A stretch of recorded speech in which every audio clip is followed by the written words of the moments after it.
again, please make sure you hit that like button and subscribe to the channel if you are new here, and share this video with others. I love y'all, and y'all enjoy, man. Hey everybody, a lot of people are asking me if they live in a red state or a blue state, should they still be voting for me? What about swing states? The answer is easy, no. No matter what state you live in, you should be voting for Donald Trump. And let me tell you why. That's the only way that we can get me and everything I stand for into Washington, D.C. and fulfill the mission that motivated my campaign. Right now, free speech is under withering and relentless attack in America and across the globe. But at least we still have enough of it here that you can watch this video. We can still run an opposition political campaign. Well, in a lot of countries, you can't do that anymore because the state now controls the media. The state censors the internet. Brazil just banned Twitter because Elon Musk refused to censor user speech. Kamala Harris says that Musk better behave himself or he will, quote, lose his privileges and it should be taken down. They are directly speaking to millions and millions of people without any level of oversight or regulation. And that has to stop. She thinks, and the Democratic establishment thinks, that free speech is a privilege. Well, you know and I know that it's a right. And if Kamala Harris is elected, the powers behind her will quash that right. They're already halfway there. It will be too late by 2028.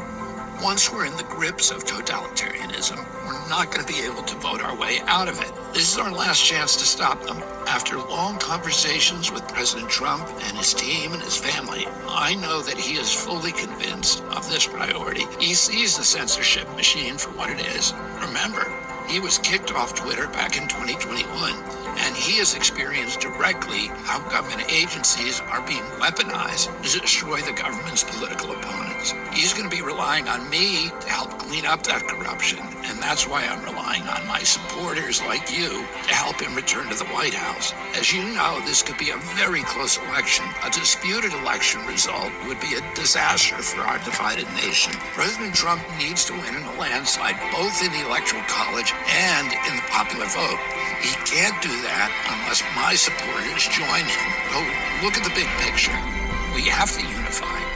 We have to overthrow the entrenched elites who are now ruining our country. So let's get Donald Trump elected on November 5th so that we can restore our Constitution, so that we can revive the middle class, so that we can rescue our democracy, end censorship and surveillance, unravel the war machine, protect children's health, and make America healthy again. It keeps going. Everyone has heard President Trump's signature phrase, drain the swamp in Washington, D.C. His instinct is spot on. The problem is that in Washington, it's not just about a few corrupt individuals. It's a whole crooked system. It's the federal agencies, it's the lobbyists, it's the think tanks and research organizations, it's the university and the academic groups and the media, and it's the corporations that have captured these agencies and turned them into sock puppets of the industries they're supposed to regulate. Well, I've spent 40 years suing almost all of these agencies and many of the industries, and I know the names in many of these agencies of the bad actors who need to be moved out. I understand the perverse incentives that put agency capture on steroids. I know how this system is supposed to work to protect the public interest and how it actually works to protect the mercantile interests of the regulated industries that have captured it. And I know how to fix it. When you sue an agency, you get a PhD in corporate capture and how to unravel it. And that's exactly what I'm going to do with Donald Trump's backing. Let me tell you what we're going to do. We're going to appoint honest officials who don't have conflicts of interest. We're going to listen to whistleblowers and act on their revelations. We're going to slam shut the revolving door that sends industry executives and lobbyists in and out of government. We're going to fire anyone who betrays the public trust or lies to the public. And we're going to prohibit federal agencies from using their powers to harass political opponents. That's what it means to drain the swamp.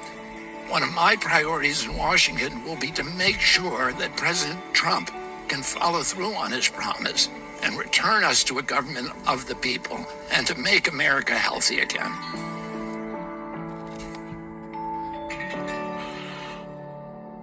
Wow. Man, what do y'all think of that?